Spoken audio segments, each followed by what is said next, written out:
वैसे बताऊँ तो अभी नॉर्मल लोगों में कोई इतना कोई एजुकेशन है नहीं फाइनेंशियल प्रोडक्ट के बारे में, वहाँ भी कम ही है। ऐसा नहीं है कि सिर्फ विजुअल इम्पेयर्ड में अंदर से आवाज़ आई कि ब्लाइंड हुआ तो एक ट्राई करनी चाहिए, जो अपना एक्सपर्टीज है उसमें एक ट्राई तो देनी चाहिए। अगर नहीं हाँ होता है तो मैं तुरंत ही शुरू में ही छोड़ दूंगा। करना है तो अभी एसेट प्लस से करना है। दूसरी बात कि उसमें जीरोधा फाउंडर नितिन कामत का नाम जुड़ा हुआ था, हाँ जी। तो हमारे ट्रस्ट आने में हमें कोई भी प्रॉब्लम नहीं लगा। दिखता था मुझे तब मेरे बहुत सारे फ्रेंड्स हैं, मतलब, और मेरा अच्छा कामकाज भी चल रहा था, तो आप समझ रहे हो अच्छा हो तब तक सब साथ में रहते हैं।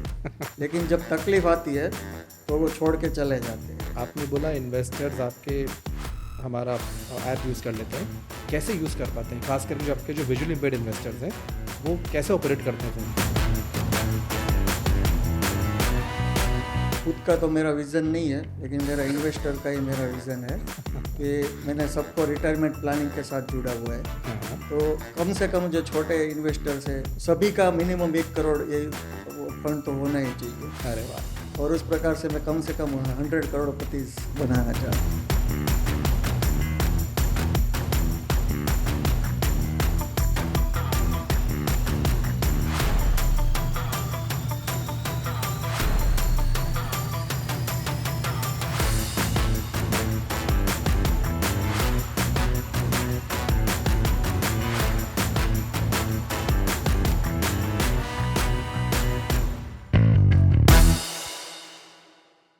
नमस्कार, मैं हूं आशीष और स्वागत है आपका द एमएफडी स्पॉटलाइट के नए एपिसोड में। आज का एपिसोड मेरे लिए बहुत ही स्पेशल है। देखिए, हम लोग हमेशा बात करते हैं फाइनेंशियल इंक्लूजन की। इंक्लूजन का मतलब पार्टिसिपेशन, और फाइनेंशियल इंक्लूजन का मतलब कि जो भी हमारे देश में फाइनेंशियल सर्विसेज हैं वो समाज के हर तबके तक पहुंचनी चाहिए। लेकिन ऐसा रियलिटी में नहीं हो रहा है। हमारी एक कम्युनिटी है विजुअली इम्पेयर्ड लोगों की, जहाँ पे फाइनेंशियल इंक्लूजन का लेवल बहुत ही कम है। आज हमारे साथ में है राकेश जी चोपड़ा, जो कि इस गैप पे काम कर रहे हैं। ना केवल वो अपना बिजनेस बिल्ड कर रहे हैं, बल्कि उन्होंने एक मूवमेंट भी इस्टेब्लिश किया है फॉर विजुअली इम्पेयर्ड कम्युनिटी, उनके फाइनेंशियल इंक्लूजन के लिए। आज वो 250 से भी ज़्यादा विजुअली इम्पेयर्ड इन्वेस्टर्स के साथ में काम कर रहे हैं। अब राकेश जी के बारे में आपको एक बात बताना चाहूँगा कि जब वो 5 साल के थे तब उनकी एक आँख की रोशनी चली गई, और 2018 में उनकी दूसरी आँख की रोशनी भी जाती रही। लेकिन वहाँ से उन्होंने एक नया रास्ता चुना अपने लिए। स्टॉक ब्रोकिंग में काम किया, फिर थोड़ा इंश्योरेंस इंडस्ट्री में भी पार्टिसिपेट किया, और 2022 से उन्होंने म्यूचुअल फंड डिस्ट्रीब्यूशन में कदम बढ़ाया। तो चलिए आज बात करते हैं राकेश भाई से। So welcome to the MD spotlight Rakesh भाई। Thank you. तो राकेश भाई, मैंने सुना कि जब आप कल फ्लाइट से आ रहे थे चेन्नई, तो आपने अपने कोई क्लाइंट बनाया अपने फ्लाइट में? मेरी बाजू की सीट में एक आदमी आया और उससे मेरी बातचीत हुई। मैंने पूछा, उसका नाम पूछा, सत्य प्रकाश जी, और वो एक कंपनी में काम करते थे। तो धीरे धीरे बातचीत हुई और वो थोड़ी मेरी हरकतों से थोड़ा आश्चर्यचकित हुए, जिससे मैं अपने आप एक्ट करता था, जैसे अपने आप खाना खाता था और अपने आप ड्रिंक लेता था। तो वो थोड़ा आश्चर्यचकित हुए। तो धीरे धीरे बातचीत चालू हुई और उसने बताया आप क्या करते हो। मैंने बताया म्यूचुअल फंड प्रोफेशन में हूँ। तो वो धीरे धीरे उसने पूरा एसेट प्लस के बारे में भी जाना और मेरे बिजनेस के बारे में भी थोड़ा जाना, और वो आश्चर्यचकित हुए। मल्टी एसेट फंड में वो SWP कर रहे हैं, तो वहाँ से उसके पोर्टफोलियो की बातचीत हुई और थोड़ा मैंने इंसाइट दिया, तो वो उसको लगा कि ये नॉलेज एडवांस है, और वहाँ से मैंने अपना बिजनेस कार्ड दिया और हम आगे कांटेक्ट करेंगे। बहुत बढ़िया। तो चलिए, अच्छा है कि आपने आपने अपना जर्नी भी यूटिलाइज कर ली। डेफिनेटली। मैं यहाँ पे एक अवार्ड देख रहा हूँ राकेश भाई, इसके बारे में थोड़ा बताइए ना। 2024 में मैंने चालू किया हम्म। और 5 महीने में ही मुझे एसेट प्लस की तरफ से पार्टनर प्रेस्टीज अवार्ड मिला, और वहाँ से मुझे पहला अवार्ड मिला। और उसके बाद अभी 2026 में अभी रिसेंट में ये अवार्ड वापस मिला है, partner Prestige award. Very nice. तो चलिए थोड़ा पीछे चलते हैं अभी। अब आप ये बताइए कि म्यूचुअल फंड डिस्ट्रीब्यूशन बिजनेस क्यों चालू किया आपने? आपने आई एम श्योर कई सारी चीज़ें आपने एक्सप्लोर करी, स्टॉक मार्केट भी आपने देखा होगा, इंश्योरेंस भी देखा होगा, और भी शायद कोई और काम किए होंगे। Why mutual fund business? मैंने स्टॉक मार्केट में भी काम किया था 2008 के बुल मार्केट में, ब्रोकिंग का बिजनेस चालू किया, जैनम ब्रोकिंग का। और 2009 में सभी को पता है माइनस सर्किट लगी 3-4 तो वहाँ पर थे, काफ़ी सारे डिफॉल्ट हुए एज ए ब्रोकर। आधे पैसे आए, आधे रिकवर नहीं हुए, बाकी के मैंने अपने कमीशन से दिए। और वहाँ उसके बाद मैंने आइसक्रीम का बिजनेस स्टार्ट किया। अच्छा। 2010 से 2020 के बीच में आइसक्रीम डिस्ट्रीब्यूशन, शीतल आइसक्रीम, जो सूरत में बड़ा नाम है, गुजरात में, जो स्टॉक मार्केट में लिस्टेड भी है SCPL से नाम से। अच्छा। तो और मेरा लाइफ इंश्योरेंस एडवाइज़र भी मैं था, LIC का, ज़िंदगी के साथ भी ज़िंदगी के बाद भी। तो और जब मैं ये 2018 में ब्लाइंड हुआ तो मैंने सोचा कि वापस मुझे कहाँ पर जाना चाहिए। तो जो मेरा पहला प्यार था स्टॉक मार्केट, तो उसी को मैंने चुना। और उसके बाद मैंने बुक्स पढ़ी जो भी अवेलेबल थी यूट्यूब पर, intelligent investors, psychology of money, और भी कई किताबें और पॉडकास्ट सुने, एजुकेशनल कोर्स भी किए। और 2020 में मैंने ब्लाइंड लोगों को इकट्ठा करना चालू किया कि कौन कौन लोग स्टॉक मार्केट में काम कर रहे हैं। तो 250 लोगों के ज़्यादा की मैंने वहाँ पर ग्रुप बनाया, नॉर्मल लोगों का भी 250 लोगों का ग्रुप बनाया। तो ये 500 लोगों के साथ में मेरी एजुकेशनल जर्नी शेयर करता था। लेकिन 2024 में मैंने सर्वे किया कि किस किस लोगों का पैसा मार्केट जितना बना है या मार्केट से ज़्यादा बना है। मार्केट वहाँ पर 3 गुना हुआ था 2020 से 24 के बीच में। लेकिन जो मैंने सर्वे रखा उसमें ब्लाइंड में से 3-4 लोग आए जिसके पैसे 2 गुना बने, और नॉर्मल कम्युनिटी से भी 3-4 लोगों का 2 गुना पैसा बना। 3 गुना तो किसी का भी नहीं बना। तो मतलब सिर्फ 2% लोगों ने ही पैसा बनाया। तो यहाँ से मेरा लाइट हुआ कि एज ए प्रोफेशनल गाइडेंस चालू करना चाहिए। Very interesting. तो एक बात बताइए, जैसे आपने बोला कि आपकी एक कम्युनिटी है, कुछ रेगुलर लोग भी हैं और कुछ ऐसे लोग भी हैं जो विजुअली इम्पेयर्ड हैं, तो ये आप तक पहुँचते कैसे हैं? पहले जब मैंने चालू किया एसेट प्लस के साथ, तो मैंने अपने आप पहले सेमिनार्स किए, ऑनलाइन वेबिनार्स किए। और वहाँ से मैं हर एक ग्रुप में मेरी ये जो वेबिनार्स की लिंक है वो शेयर करता था और रिकॉर्ड भी करता था, और उसके बाद हर एक ग्रुप तक वो पहुँचाता था। और मेरा जो 4-5 सालों का एजुकेशनल ग्रुप था, वहाँ से भी मेरा ट्रस्ट ऑलरेडी बिल्ड हो चुका था। और धीरे धीरे उसके बाद एसेट प्लस के द्वारा इन्वेस्टर अवेयरनेस प्रोग्राम भी किए, और वहाँ से ट्रस्ट बिल्ड होता गया। इंटरेस्टिंग। अभी एक बात बताइए, जैसे आप डे टू डे आपका कैसा दिखता है? आपका रूटीन क्या है as a mutual fund distributor और as a professional who is into this business? How does your day look like? मैं सुबह 7 बजे उठता हूँ और मेरा 15 मिनट का कसरत रहता है। हनुमान चालीसा सुनते हुए मैं अपनी 15 मिनट कसरत करता हूँ। उसके बाद 8 बजे तक मैं पूरा रेडी हो जाता हूँ, और मैं stock market news, global market में क्या हो रहा है, ट्रम्प ने क्या बताया वो भी जरूरी है, और तो political and stock market news सभी देखते हैं। क्लाइंट का कोई भी क्वेश्चन आता है तो हमें रेडी रहना चाहिए। तो उस प्रकार से तो 15 मिनट वो चलता है। बाकी कोई अगर करंट इन्वेस्टर की क्वेरी आई है तो उसको सॉल्व करते हैं, तब तक 9 हो जाता है। 9 से 12 के बीच में मैं नए 10 लोगों को व्हाट्सएप मैसेज करता हूँ मेरे बिजनेस कार्ड का, और उसके बाद 1 घंटे में पॉडकास्ट सुनता हूँ कोई भी एजुकेशनल। और ब्लाइंड लोगों के लिए क्या है कि हम 2x स्पीड से सुनते हैं, तो 1 घंटे का जो वेबी पॉडकास्ट होता है वो हम आधे घंटे में सुन सकते हैं, तो वो टाइम भी बचता है। तो वो चलता है। उसके बाद में सोशल मीडिया एक्टिविटी करता हूँ X प्लेटफॉर्म पर, जिससे एक दूसरे से पहचान बढ़ाई जा सके और अपना विजिबिलिटी बढ़ाई जा सके। और 12 से 3 बजे के बीच में मेरा ऑपरेशनल एक्टिविटीज़ ज़्यादा रहता है। कोई अगर इन्वेस्टर्स को पैसे डालने हैं या मार्केट्स के बारे में कोई करंट सिचुएशन देख के कोई मैसेज ड्रॉप करना है सभी इन्वेस्टरों को, तो वो बाकी करंट इन्वेस्टर से बातचीत करना हो, अदर ऑपरेशनल एक्टिविटी में मेरा टाइम जाता है 12 से 3 बजे तक का। और उसके बाद मैं 3 बजे के बाद फिर से मैं मार्केट साइकिल के बारे में स्टडी करता हूँ कि कौन से सेक्टर ऐसे हैं जिसमें ग्रोथ हो सकता है, अभी वैल्यूएशन भी सस्ते है, क्योंकि मेरे इन्वेस्टर एग्रेसिव इन्वेस्टर्स भी हैं मेरे साथ, तो उसके लिए भी मुझे रेडी रहना पड़ता है। कभी भी पूछ सकते हैं कि कौन सा सेक्टर अच्छा है, तो मैं वो रिसर्च करता हूँ और मार्केट साइकिल की भी स्टडी करता हूँ।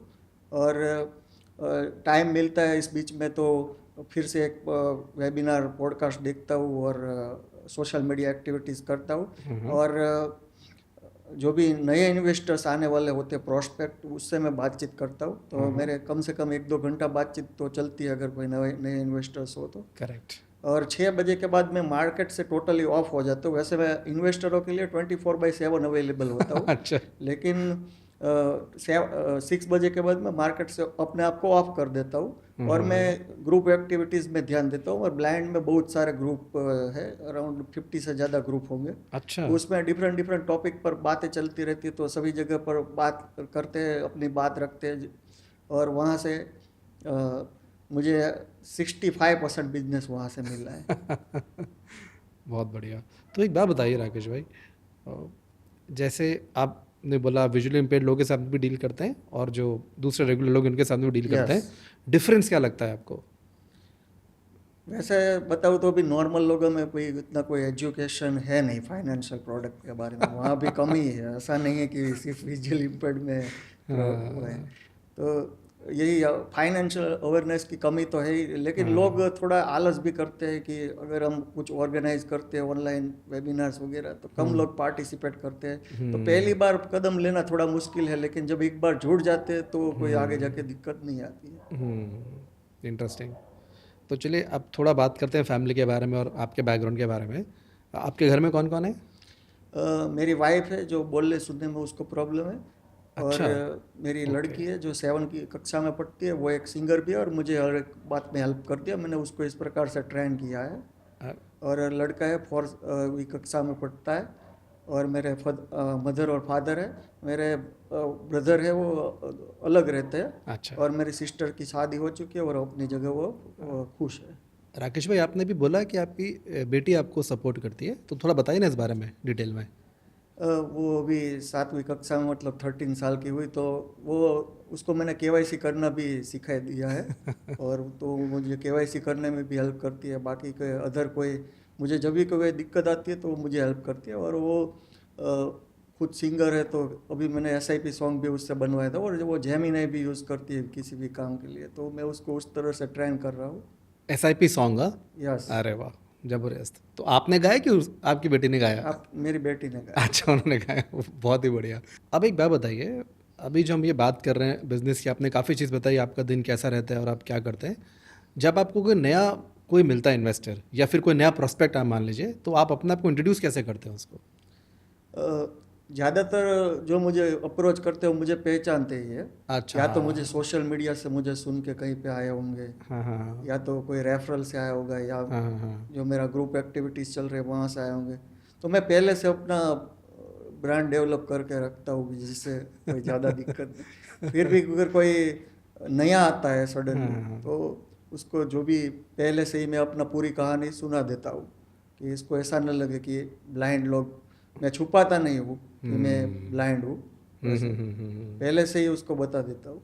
लेकिन हाँ, नॉलेज की आपका कोई भी क्वेश्चन हो तो वो मेरे पास हर एक आंसर होगा उसका। तो वो उस तरह से मैं इन्वेस्टर्स के साथ जुड़ता हूँ। और मैं सब कोरोना की रिसेंट जो स्टडी होती है वो सबको याद रहती है मार्केट की। करेक्ट। तो जो भी कोई नया इन्वेस्टर आता है तो मैं उसका पूरा ये कोरोना का साइकिल समझाता हूँ।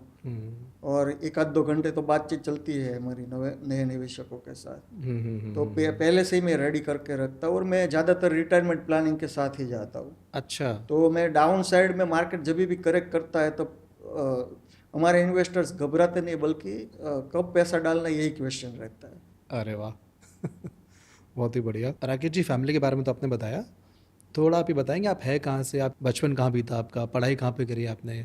मैं गुजरात में सूरत से हूँ, जिसको आप डायमंड सिटी या टेक्सटाइल सिटी से नाम से पहचानते हो। हाँ जी और मेरा जन्म सूरत में ही हुआ है, लेकिन मेरा जो मूल वतन है वो गुजरात में सौराष्ट्र से है। हाँ हाँ हाँ।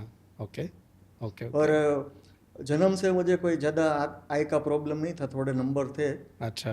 लेकिन जब 5 साल का हुआ तब स्कूल में कुछ पेंसिल वगैरह कुछ लगी थी, कुछ हुआ था। और डॉक्टर को बताया तो डॉक्टर ने क्या किया, कुछ नया एक्सपेरिमेंट कर दिया कि मेरे फादर्स को डरा के कि इसका भविष्य खतरे में हो जाएगा उसके। लेकिन ऑपरेशन जो होता है नंबर का वो 18 साल के बाद ही होता है। हाँ लेकिन वहाँ पर ऑपरेशन कर दिया तो एक आँख चली गई, एक आँख रहेगी, फिर की जो रहेगी है तो उसके लिए डॉक्टर का शुक्रिया है। अरे बाप रे बाप। और इसके बाद मैंने पढ़ाई की, कंप्यूटर इंजीनियरिंग फर्स्ट साल तक किया और वापस मुझे आई का प्रॉब्लम हुआ 2007 में। अच्छा और एक साल तक वो थोड़ी ट्रीटमेंट चलती रही लेकिन रोशनी वापस आ गई अच्छा। उस समय। हाँ हाँ हाँ। और उसके बाद मैंने सोचा अभी कंप्यूटर इंजीनियरिंग था तो वो तो कंटिन्यू नहीं हो पाएगा क्योंकि आई का ये प्रॉब्लम था, तो मैंने वो पढ़ाई कंप्लीट नहीं की है कंप्यूटर ओके एक साल ही किया है। ओके। उसके बाद मैंने बिजनेस स्टार्ट करना सोचा। तो 2008 में जैसा मैंने बताया कि स्टॉक मार्केट का हाँ हाँ हाँ ब्रोकिंग हमने लिया 2008-9 में, वो एक्सपीरियंस रहा। हाँ हाँ हाँ हाँ हाँ, गॉट इट। तो हमने भी काफ़ी बात करी टेक्नोलॉजी की, थोड़ा डिटेल में बात करते हैं इसके बारे में राकेश भाई। आपने कहा आप सोशल मीडिया पे एक्टिव रहते हैं, तो जस्ट हेल्प अस अंडरस्टैंड। आप व्हाट्सएप यूज़ करते हैं, इन टेलीग्राम यूज़ करते हैं, क्या चैनल यूज़ करते हैं? ट्विटर आपने बोला, जैसे यूट्यूब यूज़ करते हैं, थोड़ा बताएंगे इस बारे में? Actually everything I use, Telegram, हाँ व्हाट्सएप, यूट्यूब, हाँ हाँ हाँ ट्विटर जो भी एक्स है, हाँ हाँ हाँ। और फेसबुक, अच्छा ओके। हाँ हाँ Instagram, all I use. Mostly मैं क्लाइंट को व्हाट्सएप की तरफ डाइवर्ट करता हूँ हाँ। और वहाँ से मैं गैदर करता हूँ अपने क्लाइंट्स। तो व्हाट्सएप में इंफॉर्मेशन शेयरिंग कैसे करते हैं आप? व्हाट्सएप टेक्स्ट बेस्ड होता है या फिर आप उनको वीडियो रिकॉर्डिंग करते हैं, मैसेज रिकॉर्ड करते हैं, कैसे करते हैं? व्हाट्सएप में मैं टेक्स्ट भी भेजता हूँ, हाँ वॉइस भी हाँ भेजता हूँ, मिक्स ऑफ ऑल थिंग्स। हाँ हाँ और सबके लिए अलग अलग ग्रुप बना के रखा है। अपने जो करंट इन्वेस्टर्स है उसके लिए ब्रॉडकास्ट लिस्ट बना के रखा है, तो उसमें कोई संदेश भेजना है तो सभी को एक साथ चला जाता है। हाँ। हर महीने में एक कोट भेजता हूँ कि म्यूचुअल फंड से कैसे बड़े पैसे कमाए जा सकते हैं उसके बारे में इंटरेस्टिंग। भेजता हूँ। और मार्केट में जब भी करेक्शन होता है तो दो प्रकार के मेरे साथ इन्वेस्टर है, जो ज़्यादा टॉपअप भी करते हैं और अच्छा। एक जो है वो ज़्यादा टॉपअप नहीं करते, तो दो प्रकार के ब्रॉडकास्ट है। तो जो रेगुलर टॉपअप करते तो उसमें मैं जब भी गिरावट आती है तब मैं अपडेट करता हूँ, लोग इन्वेस्ट करते हैं। और बाकी अदर मैंने एजुकेशनल ग्रुप भी बना रखे हैं तो जिसमें जनरल एजुकेशन शेयर करते हैं और वहाँ से भी लोग आते हैं। देखिए अभी और आपने ट्विटर पर भी मैं एक दूसरे से एक्टिविटी करता हूँ और जो भी सोशल मीडिया पर करंट टॉपिक चलते रहते तो उसमें पार्टिसिपेट करते हैं, जिससे अपना विजिबिलिटी बढ़ाया जा सके और इससे भी हाँ, अपने फॉलोअर्स बढ़ते हैं और आगे जाके वो क्लाइंट तब्दील होने की पॉसिबिलिटी रहती है। तो इसका मतलब ये है कि आपके जो क्लाइंट्स हैं वो ज्योग्राफिकल लोकेशन तक लिमिटेड नहीं है, मतलब सूरत तक लिमिटेड नहीं रहेंगे, correct? Correct correct, all around India. हाँ, और ये सारा का सारा मैनेज करते हैं आपका ये व्हाट्सएप, सोशल मीडिया, टेक्नोलॉजी और इन सब चीज़ों से, right? Yes yes. Wonderful. Rakesh भाई, आपकी जर्नी में फ्रेंड्स एंड फैमिली का क्या रोल रहा है पिछले कुछ सालों में खास करके? मेरे फादर ने जो पैसा कमाया वो रियल एस्टेट से बनाया है। अच्छा। लेकिन अभी के टाइम में रियल एस्टेट से पैसा बनाना मुश्किल है क्योंकि लार्ज अमाउंट ऑफ मनी की ज़रूरत पड़ती है। तो अभी Correct. तो वो फुल्ली इक्विटी मार्केट को भी सपोर्ट कर रहे हैं। नाइस तो मेरे फादर से तो पूरा सपोर्ट है। नाइस। और मेरे एक फ्रेंड है जो मेरा मासी का लड़का है, हाँ वो मुझे एक बार मिलने को आया 2024 में। हाँ। और मैंने कुछ फंड सजेस्ट किए हुए थे, हाँ। वो 3.5 गुना हुए वो फंड। तो अच्छा। मैंने उसको पूछा कि आपका कैसा म्यूचुअल फंड चल रहा है। उसने बोला मैं तो 20% लेके निकल गया। और उसने बताया, बाद में थोड़ी चर्चा हुई तो उसने बताया कि हमारे जो डायमंड ऑफिस में काम करते हैं तो ज़्यादातर लोग सभी यही करते हैं, तो आखिर में पैसा नहीं बनता है, या तो डूब जाते हैं ऑप्शन चेन कॉल पुट में काम करते हैं। हाँ तो उसने बताया कि आप प्रोफेशनल गाइडेंस चालू करो और मैं आपको डायमंड ऑफिस से कस्टमर इन्वेस्टर्स दिलाऊंगा। तो ये मेरा पहला यहाँ पर क्वेश्चन आया कि मुझे ये पुलबैक आया कि ये MFD जर्नी चालू करनी चाहिए। हाँ तो पहले मेरी गलत फहमी थी हाँ हाँ कि जैसे अभी फाइनेंशियल इन्फ्लुएंसर बताते हैं डायरेक्ट प्लेटफॉर्म के बारे में, तो मैं तो पहले से ही सजेस्ट कर रहा था सभी को 2016 से। हाँ। लेकिन ये जो मेरा जर्नी, मेरा टर्न अराउंड हुआ सोचने के बारे में, वो 2024 में हुआ, क्योंकि पैसा नहीं बने किसी के। करेक्ट। तो बिना किसी प्रोफेशनल गाइडेंस से पैसे बनाना मुश्किल है। तो ये मैं खास करके ये मेरा जो फ्रेंड्स है हरी नारोला, तो उसका धन्यवाद बोलना चाहूँगा। ज़रूर ज़रूर। हाँ हाँ हाँ। आज भी आपके आपके एक दोस्त के साथ में आए आज यहाँ पे? थोड़ा उनके बारे में बताएंगे? Yes yes. तो जब मैं दिखता था मुझे, तब मेरे बहुत सारे फ्रेंड्स हैं मतलब, और मेरा अच्छा कामकाज भी चल रहा था, तो हाँ आप हाँ समझ रहे होंगे अच्छा हो तब तक सब साथ में रहते हैं। लेकिन जब तकलीफ आती है तो वो छोड़ के चले जाते हैं। तो सिर्फ एक दो लोग ही बचे जिसमें थे अभी जो मेरे फ्रेंड साथ में आए, वो जयदीप है, एक जो हमारे भगीरथ सुतरिया हमारे एमएफडी पार्टनर्स भी है, वो भी मेरे फ्रेंड्स है, जो अच्छा अच्छा काम कर रहे हैं सेट प्लस में। अच्छा। तो वो भी हाँ हाँ मेरे हाँ हाँ हाँ। फ्रेंड्स है, वो मुझे गाइड करते हैं। राकेश भाई, आपने काफ़ी बात करी टेक्नोलॉजी वगैरह की, तो आपको असद प्लस के बारे में कैसे पता चला? कैसे डिस्कवर किया आपने हम लोग को? सबसे पहले तो मेरा नॉलेज और एग्ज़ाम के बारे में तो मुझे कोई क्वेश्चन नहीं था, टेंशन नहीं था, लेकिन मेरा पहला क्वेश्चन था कि क्या मुझे कोई एज ए एमएफडी क्या कोई मुझे ऐसी टेक्नोलॉजी प्रदान करेगा कि जो एक्सेसिबल हो। मेरा पहला तो क्वेश्चन यही था। हाँ और दूसरा क्वेश्चन था कि केवाईसी मैं कैसे करूँगा मेरे हाँ इन्वेस्टरों की। ये दो क्वेश्चन थे, लेकिन मैंने सोचा, मैंने टाइम लिया सोचने का, 1 महीने का टाइम लिया। और आखिर ये अंदर से आवाज़ आई कि ब्लाइंड हुआ तो एक ट्राई करनी चाहिए, जो अपना एक्सपर्टीज़ है उसमें एक ट्राई तो देनी चाहिए। अगर नहीं हाँ। होता है तो मैं तुरंत ही शुरू में ही छोड़ दूंगा। करेक्ट।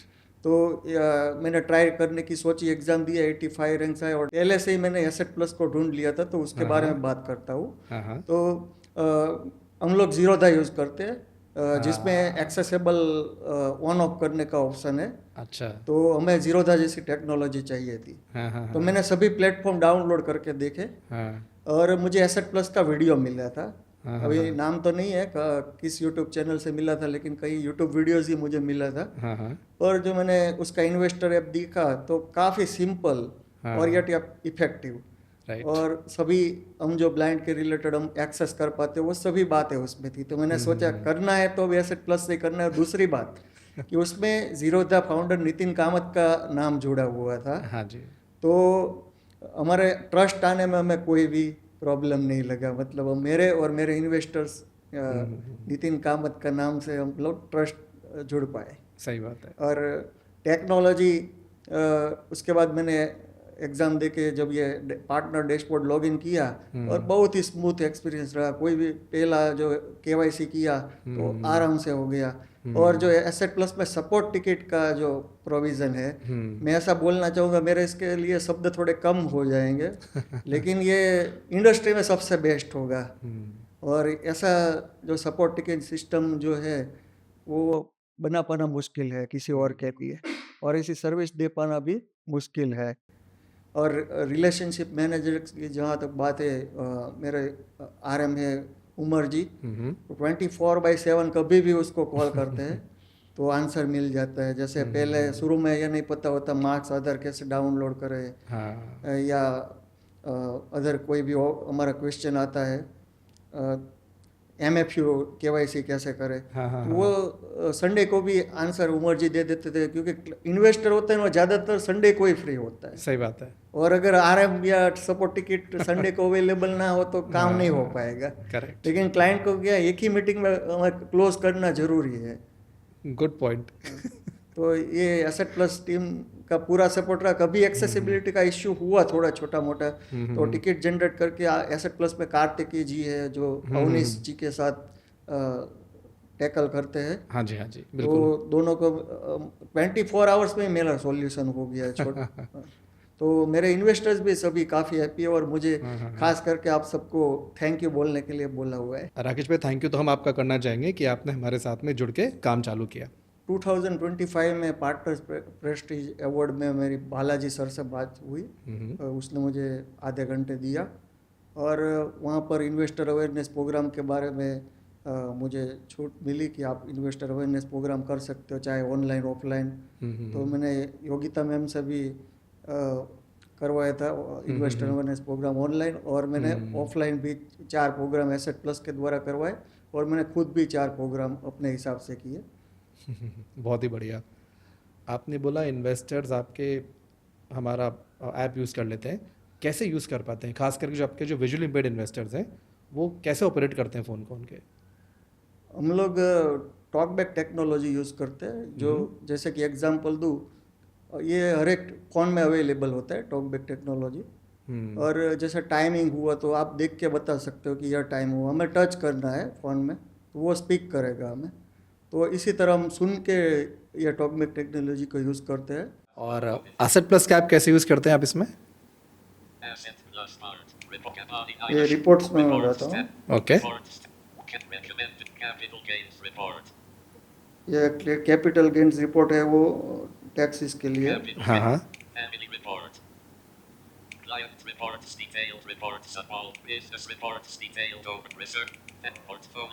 ये पोर्टफोलियो रिपोर्ट में यस। जाता हूँ। हाँ हाँ। ये नया जनधन मेरी वाइफ का है अकाउंट। अच्छा।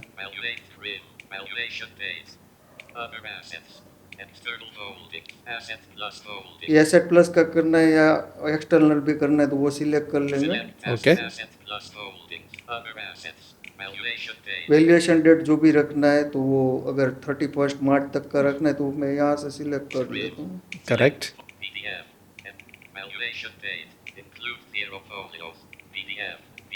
मैं PDF कर लेता हूँ, डाउनलोड कर लेता हूँ। सही है राकेश भाई, मज़ा आ गया देख के। वंडरफुल। अब एक बात बताइए राकेश भाई, आप अगले 5 साल 10 साल में क्या बिल्ड करना चाहते हैं? कहाँ आप अपने आप को देखते हैं अगले 5 10 15 सालों में? मैं अपना खुद का तो मेरा विज़न नहीं है, लेकिन मेरा इन्वेस्टर का ही मेरा विज़न है कि मैंने सबको रिटायरमेंट प्लानिंग के साथ जुड़ा हुआ है। हाँ हाँ। तो कम से कम जो छोटे इन्वेस्टर्स है सभी का मिनिमम 1 करोड़ ये फंड तो होना ही चाहिए। अरे वाह, और उस प्रकार से मैं कम से कम 100 करोड़पति बनाना चाहता हूँ। बहुत ही बढ़िया, वंडरफुल।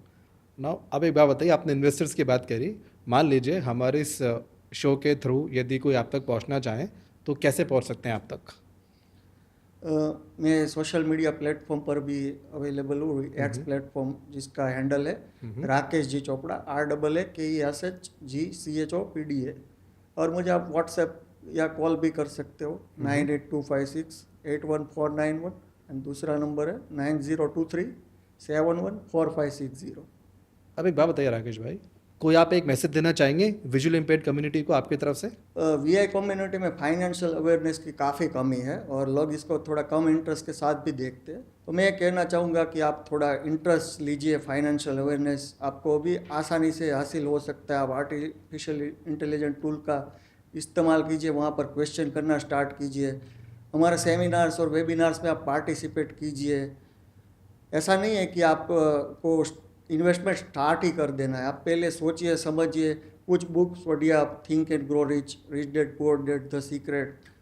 और इससे आप कोई क्वेश्चन आता है तो मुझसे भी आप कांटेक्ट कर सकते हो। और आपको कंसल्ट करना है तो डेफिनेटली आप मुझे सोशल मीडिया प्लेटफॉर्म या व्हाट्सएप भी कांटेक्ट कर सकते हो। राकेश भाई, आखिरी सवाल, कोई रिग्रेट है आपका?